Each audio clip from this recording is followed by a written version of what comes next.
full-time schedule. My name is Chad Welch. I'm an illustrator. And my work is found at chadwelchart.com. And we're going to briefly introduce everybody up here on the panel. Go ahead, Mario. Yeah, I'm walking home first. My name is Mario Martinez. I am the co-creator of Chad TV. And I'm also an historian, and I like to say that I've only got my history degree after 20 very difficult years.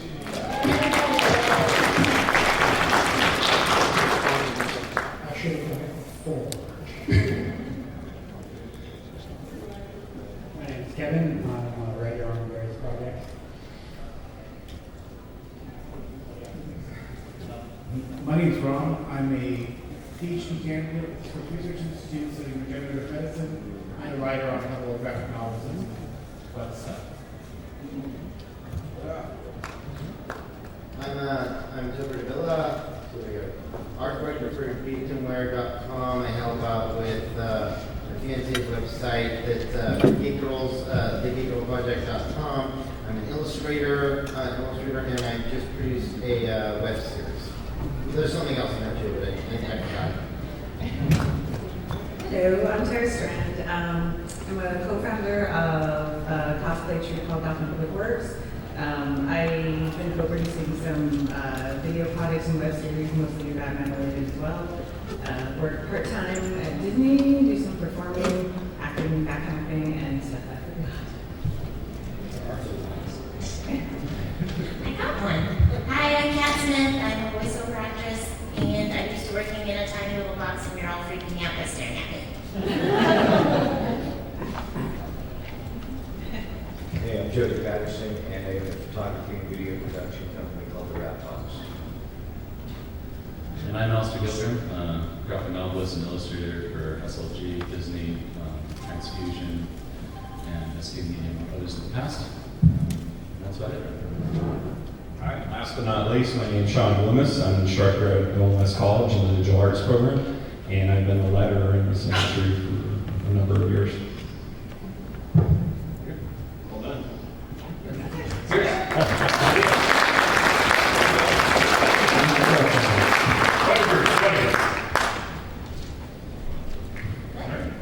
Is that quite a group? No. They agree.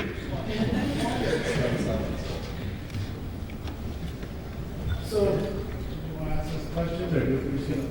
Yeah, you guys want to get started? So, I guess what we're here to talk about today is, as you might have gleaned from the title, is full-time creative work on a part-time schedule. We know a lot of people, including ourselves, have full-time commitments with jobs and work and other things that don't allow you to get out there and pursue the creative dreams that you have.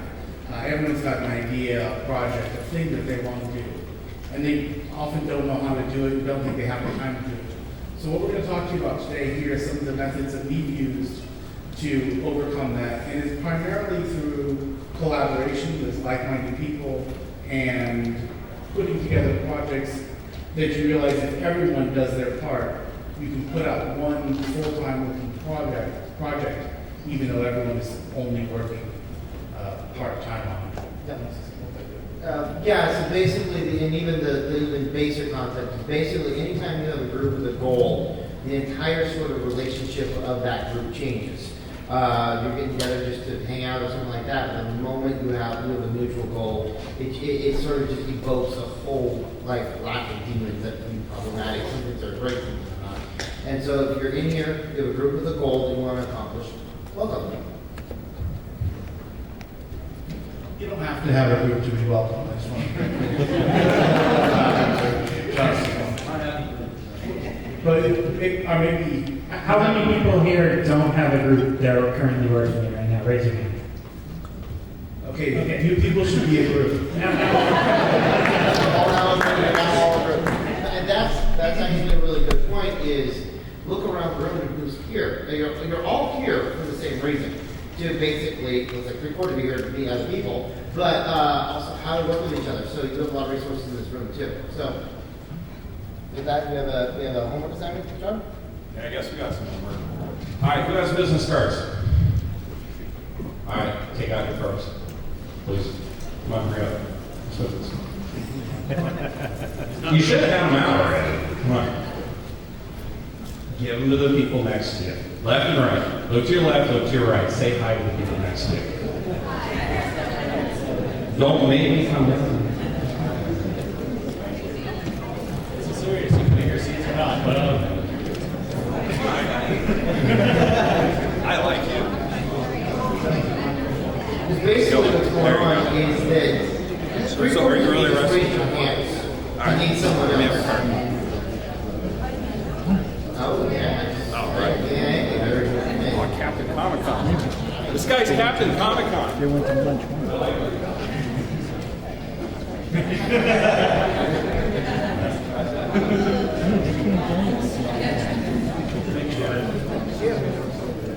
Hey, you fought Tarzan? how'd you do?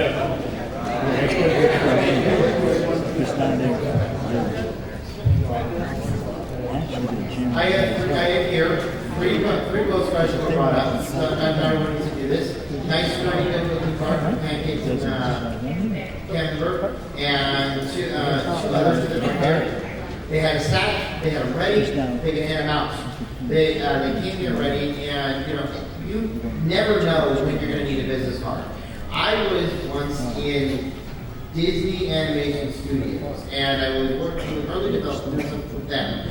And the little guy behind me, what are you here for? What can I have your card? I'm like, can I please wash my hands first? True story, you have no idea when you're going to need to pull these out. Can I just point out that your name tag holder is a good place to keep your business card? It's always on you and handy. Just saying. So now that we've talked business card, we're going to talk the basics. I'd like to get an idea of who here wants to do some sort of writing. I've got a lot of writers. Anyone who wants to be an illustrator of some sort, an artist? Anyone looking at us? Look around. Anyone who's into, say, cosplay, costume stuff, and any of that stuff? Okay, cool. Should have guessed. But how about any other kind of film or video work? Who's looking to do something like that? Okay, so we've got a good sprinkling of each here. So the people who are interested in this is one of the things we're doing afterwards. We're going to be meeting at the Marriott afterwards, where we'll get together. I encourage all of you guys to find people in this room. Let's start it today. Finding people who, if you're a writer and need an illustrator, find those people who was an illustrator. If you're an illustrator and needs a writer, either way. And then I think the next thing we want to start talking about is the idea of using social media in order to further this. I don't really feel like I'm fine with giving just when you're talking about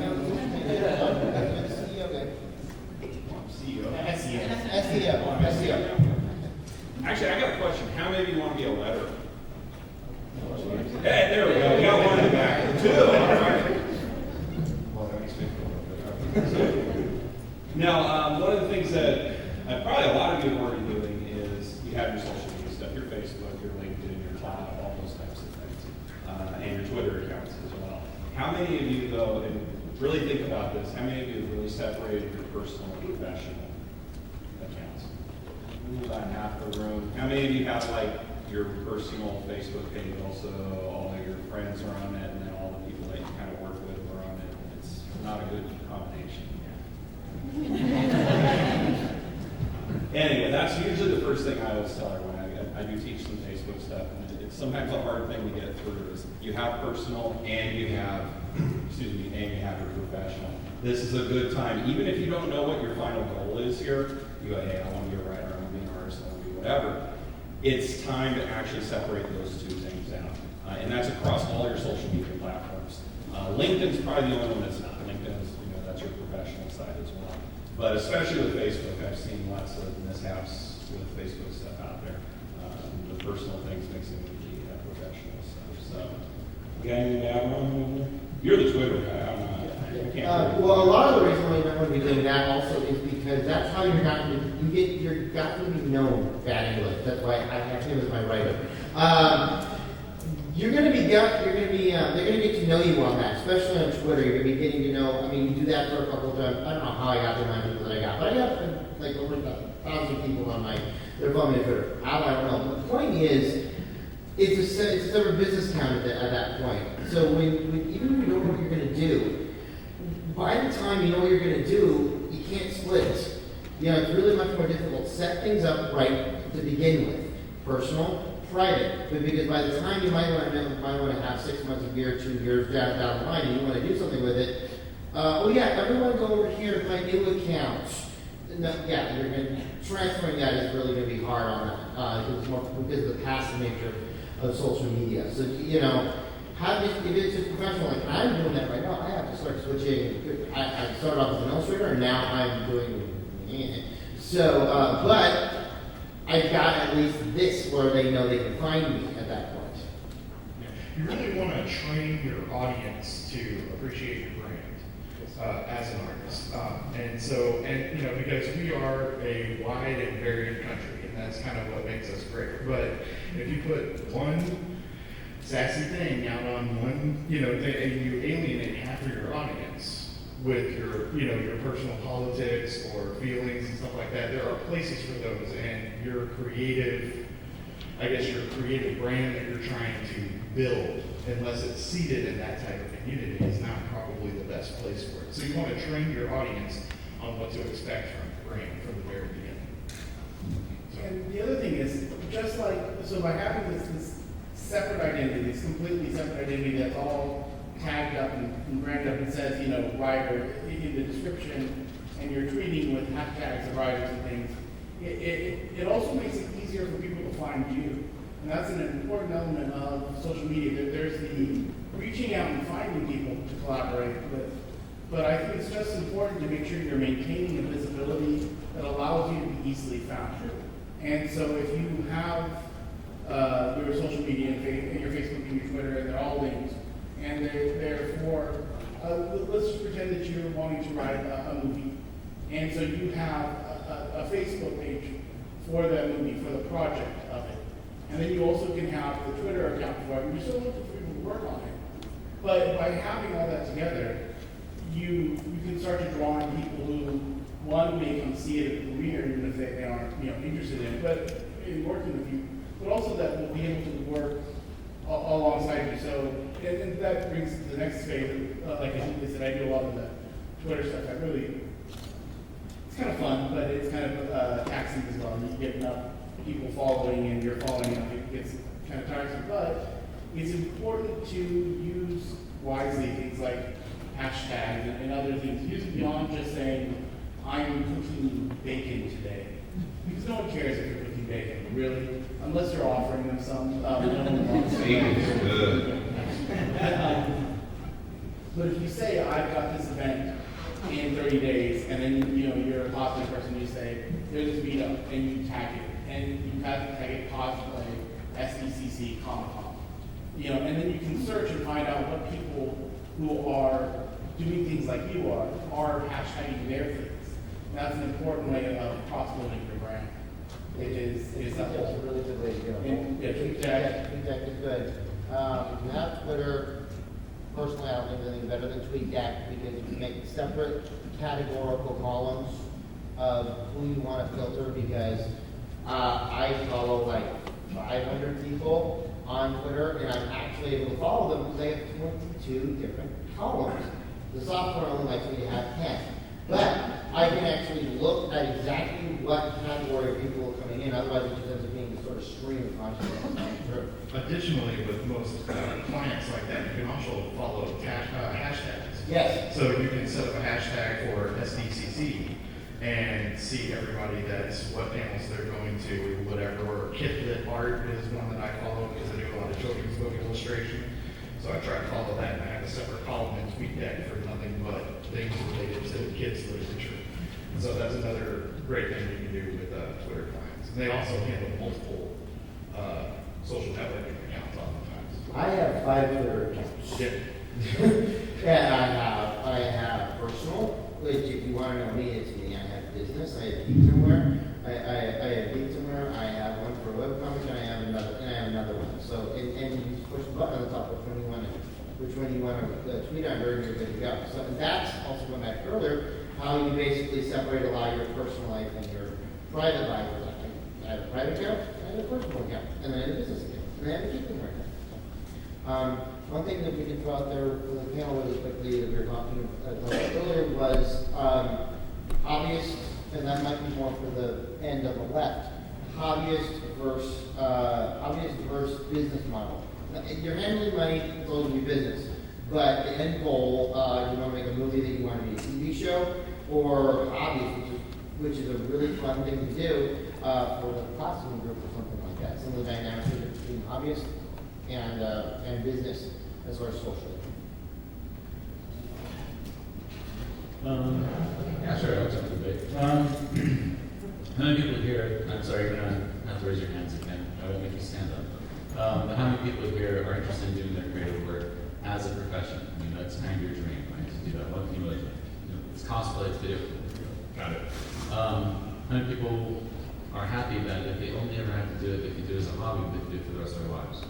You continue to progress and get better at it and have their appreciation. Look around. I guarantee you it's half or less increase. That's why you're here. It's just really obvious. The really important thing to remember though is that if you're looking to be a professional, you need to act like a professional. And that's not quite as stuffy as it sounds. The main thing for social networks though that I would say is don't rely on it. There is no silver bullet. There is no magic thing that's just going to make it all happen for you and get your connections together. The only way to really do it, frankly, is to meet people. You need to meet your families, you need to meet your network, you need to meet people that can help you out, and whatever you need, the people that you can help out. That's the only way to get anything done. And the other thing too is learn patience. Lots and lots and lots and lots of patience, and I am totally guilty of that. The rule that I heard when I first broke into comics almost 10 years ago was anything you do, any connection you make, any deal you get that sounds like it's going to be happening, 6 months is the minimum before anything will move forward on it. There is a whole network that usually if you have any work that is going to be reliant on someone else's machine to happen, if it's in publishing or a distribution model for video, or you need to build customers and so forth, there's other pieces in place that you don't have any control over.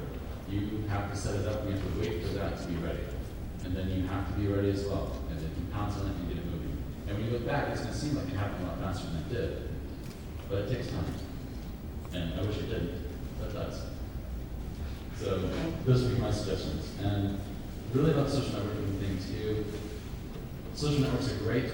We get to share a lot with everyone. We get to follow our favorite people, our favorite creators, the people that inspire us. They get to give us glimpses that they want to give us into their lives and into their process and everything else. But remember, it's very removed. It's very cold. It's not the same as I was hanging out with Jody. We can talk on a social network what we want, but it's a lot better to be on the phone. It's a lot better to be in person when we can. And that's how we get stuff done. That's how we talk about projects, or how we talk about getting work put together. And that's the way it's going to be for everyone that you deal with. You're never going to clear, for the most part, an actual gig just by having a social account that you're throwing stuff out to the ether. It's all like throwing things over a fence. You throw it over there, you don't know exactly who's catching on the other side. You can kind of tell because you see numbers of followers, you might get responses, but there's no way to tell how deeply that involvement's going to be. So how to use it is useful. It definitely keeps you kind of in the awareness ether out there. Your name keeps cropping up. People are checking out, you can see kind of where you're at. But do not rely on it. It is not a crutch, and it's not a saving grace, and it's not a silver bullet. Use it as appropriate. That would be my question. Just one really quick, absolutely quick true story. What I always tell people on people getting booths is there's always one guy every year that comes by my booth that's worth the entire everything else. It just happens. I don't know why. Kamikaze, I can buys a little future for his granddaughter. Get in contact with him for things to progress. Turns out he grew up with Carrie Fisher. Turns out Carrie Fisher needs to unload shirts. This year's Comic-Con, I'm the official distributor for Carrie Fisher's Broadway T-shirts. All started from some guy buying a shirt from my booth. You know, and I hear a lot of these. It's all just and again, it's all right place, right time, lots of luck, but it's just this sort of thing that, you know, that weird stuff only comes out of just being open to opportunities and being there. You know what I'm saying? Well, and fortune favors the prepared, right? So because Topher's always ready for that kind of thing, he sees that opportunity, and so maybe we're all running across those things, but if you don't have your business cards, if you don't have anybody for them to reach out and speak to you later, then that lucky chance meeting is gonna just turn nothing. Terrible. Yeah, and actually, from the standpoint of kind of starting out as a hobbyist, but taking it just seriously enough to where it becomes something, with our Batman group, Gotham Public Works, we, like, earlier on, we just kind of, it was, you know, definitely a hobby, but we were taking it, like, just seriously enough to kind of, like, do, you know, make our costumes as good as we could, and then, like, you know, we should make some business cards, and let's make a name, and let's brand it. Like, it was just sort of this natural progression of just, you know, trying to take it that little step further, and like, oh, we should make a website. And over the years, I can't go to any top without like somebody recognizing us now, and then you start to find people who you are fans of in the industry who have heard of you and are fans of you, and it's led to so much, just like doing those little extra steps to just put yourself out there and to make yourself just some sort of a brand. You know, it didn't take a ton either. And I over the years, I can't tell you how many just amazing things have come from that. And it's part of why now I can kind of co-produce things, because you meet so many people who are interested in the same things, and it just builds and builds and builds. So just like one little seed of that can grow so far. Just And the key word in social networking is social. So feel free to use the digital means to get that, but make sure you make those human connections when you get the chance, like at a Comic-Con or at a meeting or at a coffee shop. You know, whatever you can do to, you know, give that human touch, that will, you know, solidify that connection. All right, what we're going to do is we're going to open up the floor to questions, because we want to hear from you guys and I guess the problems that you have getting your work done on a part-time schedule. We want these full-time results. So we have a microphone right there. First one.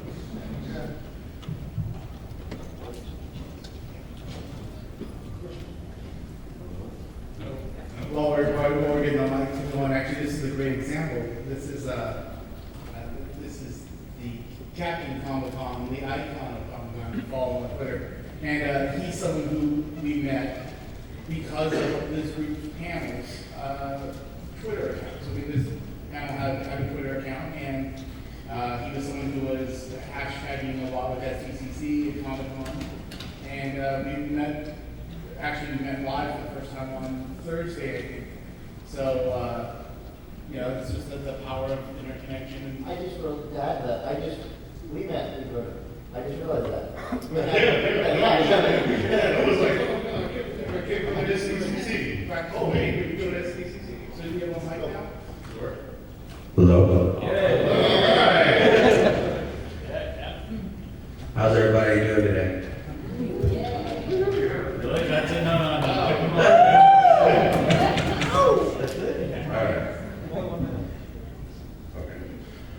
Well, I know you're talking about as far as having a group. Also, thank you for letting me in, and also being the first question of the final panel of San Diego Comic-Con, which is amazing.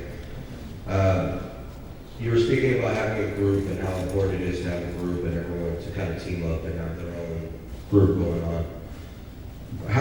What would be a good amount of people? I see you have 10 here, but is there a certain limit to where you don't want to have too many, to have an overcrowding, or too little to where you don't have enough resources?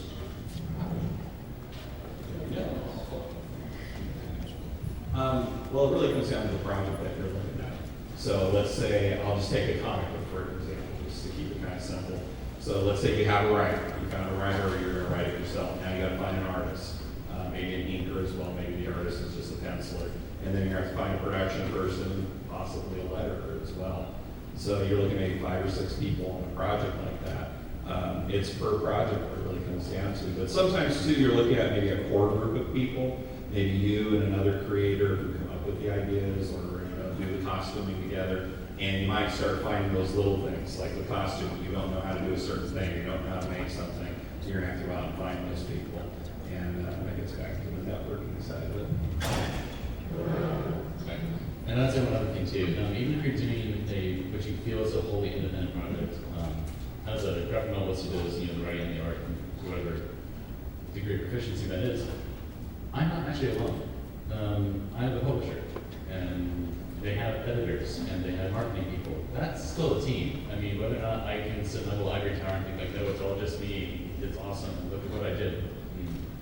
I didn't just do it. I did some of the initial phases. They took it and ran with it. And if there's any real success that's learned from it, it's because there's a group. And Sean's absolutely right. It depends on the size of the project and what the nature of the project is. I mean, and there is going to be a point where, it could be too much or too little. And I think it has more to do with the way the team is structured. I like the word team instead of group.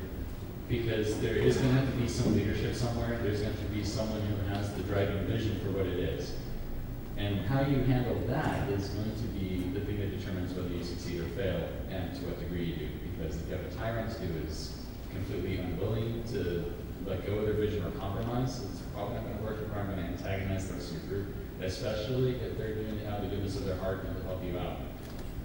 On the other hand, if you have too little leadership, too little vision, too little communication with that vision is for what you want it to be, people are going to do their best, but you're not helping them to help you.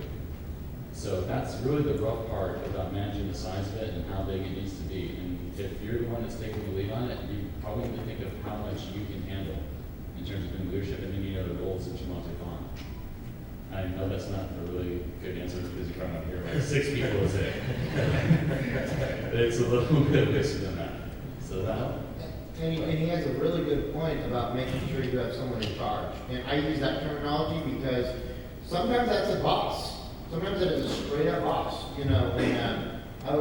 We're totally really good friends, but then the moment the series came into, the moment the pilot came into production, boom, I was the boss on that particular one. He helped me out a lot. She did a lot of this stuff. Other times, it's like, we had to do some video production yesterday, and he was like, look, he's the one with the degree, I'm not. You go and do your thing. I'm not getting in the way of it. So sometimes it's a much more controlled, centralized leadership. Other times it's much more laid back. And that when you're in the cat herd, you have someone that's got to get stuff done, got to email some people, got to do some other things, got to make sure people are there on time. You always need someone as an organizer, but you don't always need someone as a, you know what I'm saying? So when it came to the shirts and stuff like that, I made sure we would get done on time. When it came to set, and the problem with he's so right. If you have an overbearing boss and something that requires very, very little collaboration, it's going to be poison. If you have something which requires an intense amount of organization, very, very hard timetables, and you don't have enough, then you're in trouble there too. And I would say it's too many people when you find that you are doing more managing your people and wrangling them and getting them excited and all that than actually doing your project. And definitely people who are into it and will help motivate you, because you can't stay motivated for everybody all the time. And so everybody, as long as you have enough people who are pulling your weight and serving a function and aren't making it just harder for you to do the core thing that you're doing. So, and there's a fine line sometimes, but you'll know it. In practice, I mean, just the more you do it, the more you'll learn. I'm still learning. I'm still figuring it out. I got a question for you. Now, where are your all? Of course. All right, we'll work out. Okay. You can earn it. Thank you, Captain Bell. Thank you. Thank you. Follow that guy at Icon Icon,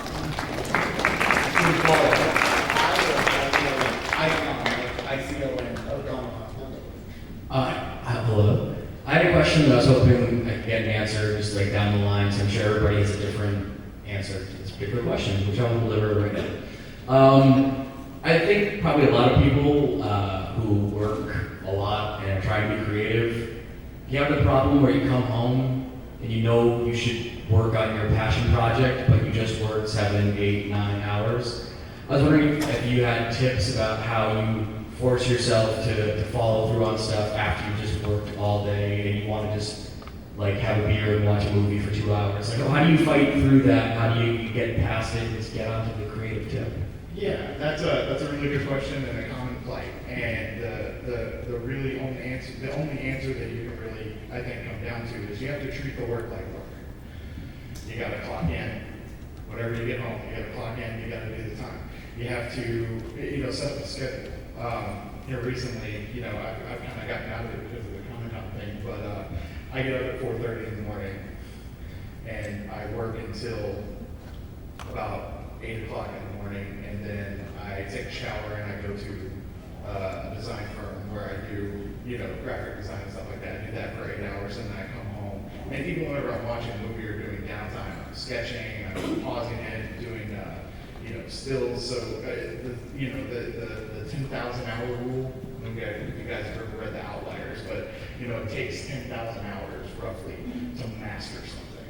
And so, you got to put in the time on it. And so, treat it like work and clock in and set up a schedule where you can just like clockwork every day. I'm getting up, I'm going to work on my graphic novel. I'm going to get up, I'm going to work on my script for a few hours. Or for those of us who are not morning people, like me, do it afterwards. But at least I've found it's really important when I come home from my day job, then I need some downtime myself. I can't just go into a writing project from there. So give yourself half an hour, 2 hours, whatever you need, and then start your schedule of doing something. And my big suggestion, if you're going to write something, the internet is the number one distraction you have. So unplug the internet, get a laptop, and don't open any web browsers on it. Write any questions you have down while you're writing, like, oh, I need to look this up later. Don't look it up during your time, or you're not going to get to it. Well said. Well said. Well, it's going to be tough to follow those. Well, in my case, I don't really have a 9-to-5 job. I generally do a lot of historical research, which is very irregular. However, while I don't have any specific job, I tend not to be able to simply just jump into any particular project. So what I wind up doing is I kind of ramp up. I tend to just begin to write on one or two other things, just to get the creative juices flowing. Otherwise I just stall. I just crouch and burn like an F-14, taking off on the aircraft carrier. So like I said, I'm a PhD candidate, about to get my PhD in structural research institute, doing regenerative medicine. So that's like 2 or 3 full-time jobs, kind of. And so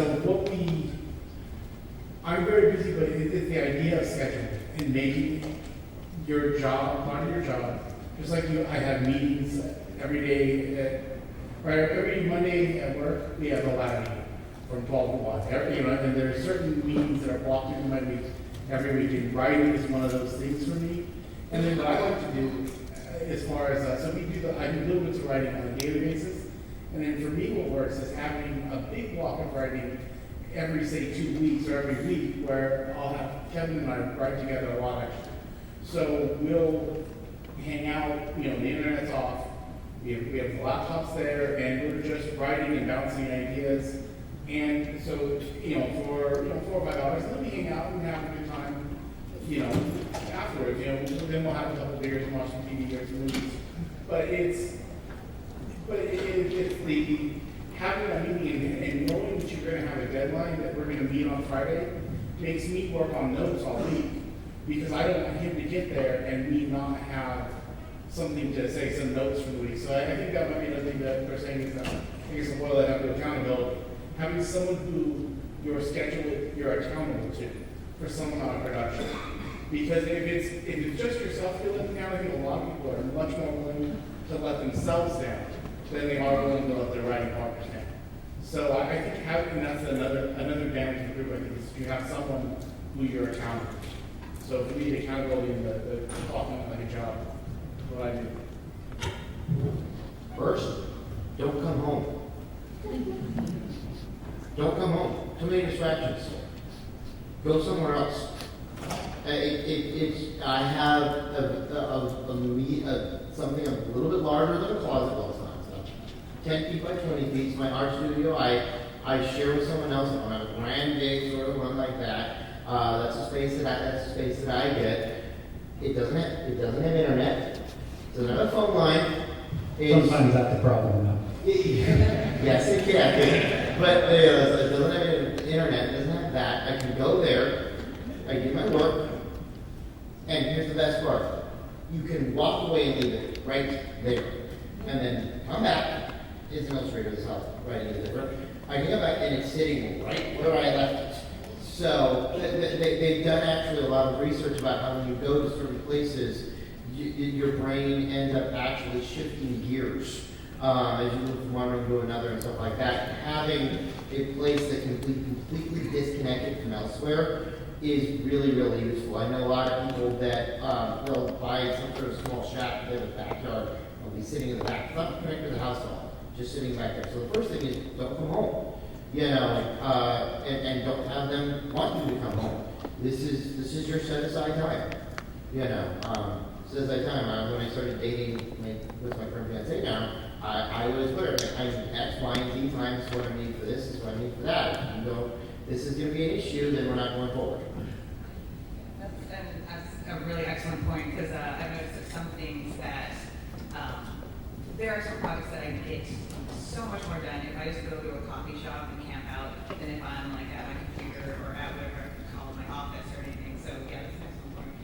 And I was going to add to the other good points that Ron actually touched on, which is whatever you can do to set some sort of a deadline that makes that a priority, or whatever makes it a priority for you is great. Like whether there's a convention coming up and you want to be ready for it, or you can like, you know, get in like a writing contest or a film contest or whatever, you know, just like find one just so it's like, okay, I have to have this done by this time. And again, working with people too is great. So when you're holding somebody else for something, it really makes you want to not let them down and do it, you know. So basically chiming on, you know, some of their same points. Yeah. So many things to say, I lost them all, but one thing I want to say, because I work alone, I don't tend to work in a group, so I formed a group to be accountable to.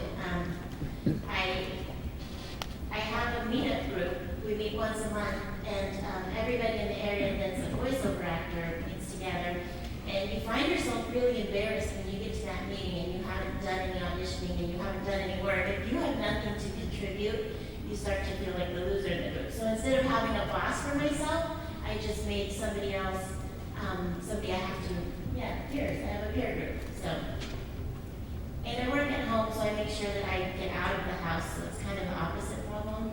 But I'm lucky that my parents live nearby, so I just set up my studio in their house so that at least I go somewhere else to work. What I do, I've worked construction most of my life, so I definitely get coming home and being kind of burnt. What I do is I set myself challenges. Like I said, I do photography, video. I go outside. My practice is a little zany for me. I just grab whatever janky camera happens to be lying around and toy, and I hit the streets. And I give myself an hour and a half, 2 hours, and I'll shoot that much video or shoot however many images come to me. And I make sure that, you know, no one's going to hold me accountable for my passion, you know, and what I want to do. So I have to make sure that, you know, that's my priority. You know, if I started off similar to Tara as a hobbyist with this, and it grew into a career. And the only way that I can continue to maintain it as a career is to continue to maintain it as my passion. So I have to set that time aside, you know, and just do it. You know, no matter what, no matter how burnt I am, how tired I am, I come home, I feed the dog, I grab a camera, I grab a leash, and I get the streets. You know, and if you do what you got to do to maintain the fun, man, just if it ain't fun, then we're doing. And I'll echo a lot of the same sentiments, but very briefly. For me, dedicated space, no matter where you can find it, but for me, it's a space in my home where you don't go in there unless it's to do work. And it's with the mind of doing work, and it's all about mindfulness. The other thing too is schedule. Whatever schedule you can actually keep, and that you can be consistent with. We do everything on a schedule. We sleep on a schedule, we eat on a schedule, we work on a schedule, we have weekends. That's a schedule. Same thing. Find where you can place the time that you need in your regular routine.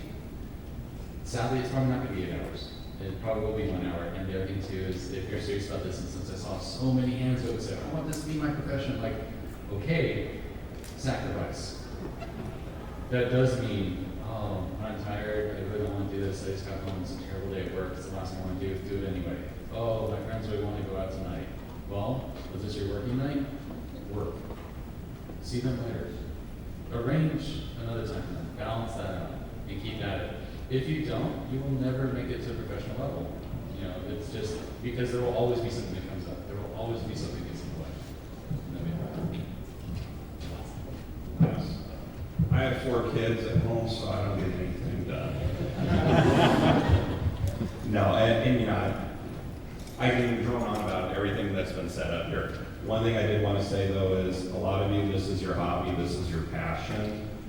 This is work for me. This is something that I do to pay the bills. I mean, I don't do it that much anymore because I teach, but when I look at a book and I letter it, it is a job for me. I sit down, I go, okay, this is, I gotta get it done, and I get it out. And, you know, Jody said it with the passion. I don't wanna say I lost the passion for it, but I look at it a much different way than it is a fan. And that's one thing that I see happen a lot with my students and in this industry is you wanna do what you love, which is I love comic books. I wanna be in it every day, day in and day out. The problem is you burn out. And so I call it the ESPN factor. I love sports. Find another hobby. I kill fish. I mean, that's one of the things I do. That doesn't have anything to do with comic books.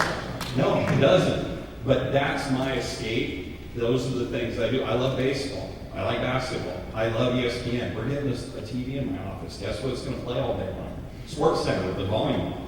So that's our escape in my office because the other person that works with me, that's all we talk about all day, on top of the design work that we do and everything else. So that's one of my warnings to everyone in this room is I know you really love Doctor Who, you love Star Trek, you love comic books, you love those things. There is a point where if you are doing it professionally, you're going to have something else to walk away to and maybe not become obsessed with that as well. Sports is a bad one because you become obsessed with that just as much as this industry. But you do have to separate those things out and have a little bit of the me time with something else outside of the passion. That was perfect, thank you. That was good. Thanks. Thank you.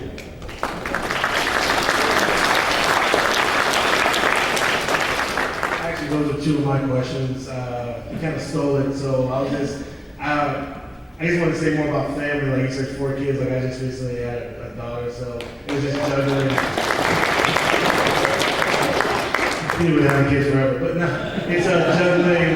The family time, trying to get them to understand like you're passionate about something. And I work nights, I DJ at night also, but I try to do the writing and try to balance I need time to sit down and think, and I guess the suggestion about actually going away, which is also hard because all the rooms in the house, you can still hear the kids crying and playing and stuff, so. But I guess just trying to juggle family, getting the family to understand that, if you want to really make this a profession, like how do you explain to them, I need like 2 hours where, I'm not, I mean, it comes down to the better half. That's my better half right over there. If it wasn't for her, though, like something, yesterday I had to work. I mean, it just had to come down to work, and she's got to get the kids out of there. And that just comes down to scheduling. It goes back to I know it's hard. I know it's hard. But it's, having that other person. And going back to what you said, get them involved. I mean, I direct and we agree on everything, but she hates the 2 things you were talking about, the comic book, like this stuff, and sports. And she really wants me to quit the sports, but anyway, thank you guys for appreciate that. That's fine. Go ahead. You also want to find out how many of you guys are writers? How many of you guys read or write 6 hours a day? Okay. We need more hands. So you got to find those little moments. I mean, one of the best writers in the world, Stephen King, that's his rule, is if you're not writing between 6 and 8 hours a day or reading, you're not going to be as strong of a writer as you need to be. So, I mean, the commute to work, audiobooks. Taking, a notebook and, you never know when a turn of a phrase or a certain description is going to unlock that thing that's been holding you back from something like that. So I mean, you know, you can find those little moments in the in-between times. I had to purchase a tablet in order to be able to get pages done. iPad in the bathroom? Yeah. Huh? Your iPad in the bathroom? My iPad in the bathroom. Good question. Next. I was wondering if you could elaborate on, coming home and putting in, between your regular job and your passion, doing 12, 14, 16 hours a day. How do you toe the balance between losing quality and starting to fray the edges? And how do you personally know when you need to walk away? That's a good question. Me, all right. I think something on that is that for me is one of the other good reasons to have a group. I think that when it is easy to start writing something, just write on it, and when you're grinding and putting out something terrible. But I actually don't think that's a bad thing. When Kevin and I write, a lot of times we write things that are bad almost on purpose first to get through that sort of, and then you get to a space where you start, okay, this page was terrible, that page was terrible, let's get rid of those, and then keep pushing through it. And that's a nice thing with having someone who I'm writing with, is that I can say, so everything makes sense in your own head, right? Everything you write, you say, well, it makes sense because of that book with the cat, and there's a tree or something, and I don't know, Sean, no one knows what you're talking about. That's something you made up. So having someone else who you're accountable to, I think, can help you weed through the bad, and then you can put out a lot and not be afraid that you're going to be putting out something. And have someone who can tell you that's a terrible idea. I mean, that's an important thing, whether it's your wife or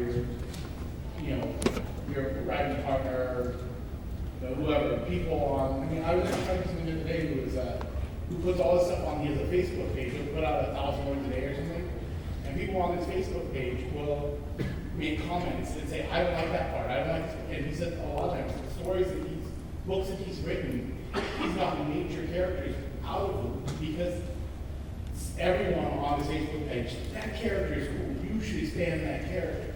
And so have some kind of area where someone is checking your stuff. And then by cranking out at a constant rate, you'll get some kind of... Just make sure it's not your mom, because she'll like everything you do. And I have one thing. Yeah, we got time for one more question. Going back to social media, some people don't have the confidence to just go up and talk to the person that they've been maybe chatting with for hours on their Twitter or their Facebook. Do you have any tips for that? You gotta do it. Alcohol.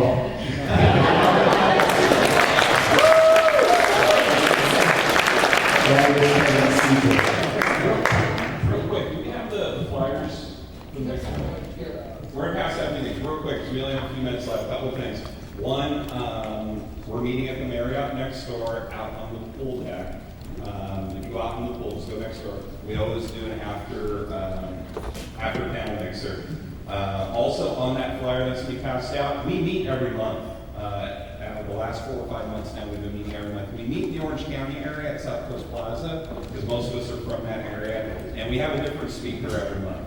So we get executives in from all different types of this industry as well as outside industries in the creative field. So Jesus was passing those out. And our Twitter stuff's on there, our Facebook stuff's on there as well. Follow us. We answer questions online. The meetups are a great way. You were asking, the last question was, how do I go up to someone I've been talking to forever? Sometimes you just got to try and set it aside and impress the flesh and say hello and just swallow the pride. But I was going to say one thing about that too. Most deals are actually not done on the floor.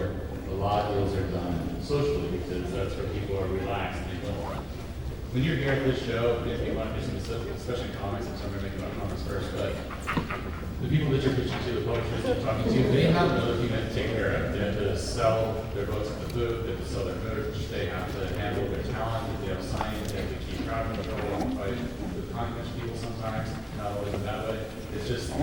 and they have other people's know the experience. You get them out into a social area, social engagement. Like, frankly, drinking's a big way that people have it. Yes. And with that, you want to know some trade secrets? 3 things. Always have a drink in your hand, even if you don't drink. Get a Coke, put a lime in it, call it something else. Seriously. Buy a lighter. Always have a lighter. I know I smoke, but not everyone does. And have a pack of smokes, I'm sorry. But even if you don't smoke, people will bump them off you. It's just one of those weird conversation starters, and it's an icebreaker. And don't be afraid to walk up to people and compliment them on something, genuinely compliment them on something. Especially now, you see those people with really cool garb, great costumes, awesome t-shirts. Neat hair that I'm jealous of because mine's all Reseda. I mean, like, it's, be genuine. Find something nice about that person and open the conversation. Talk to them about it. And just be human beings because they are too. You know, they're not gods. They're not something unattainable. They're just like you. They do horrible things just like you. You know, they do good things too. But don't put them on a pedestal and just talk to them, meet them. Unless it's this guy. So we're pretty much done. So if you have other further questions, you can ask us quickly in a few minutes.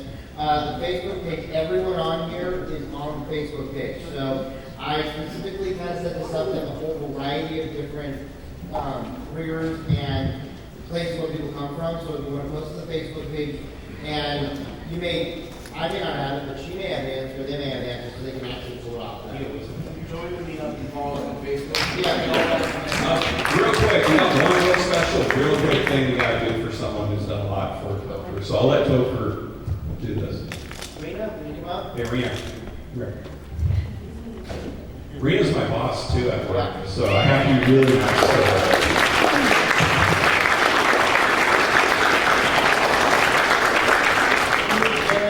Very helpful for us. You did a lot, so we wanted to say thank you.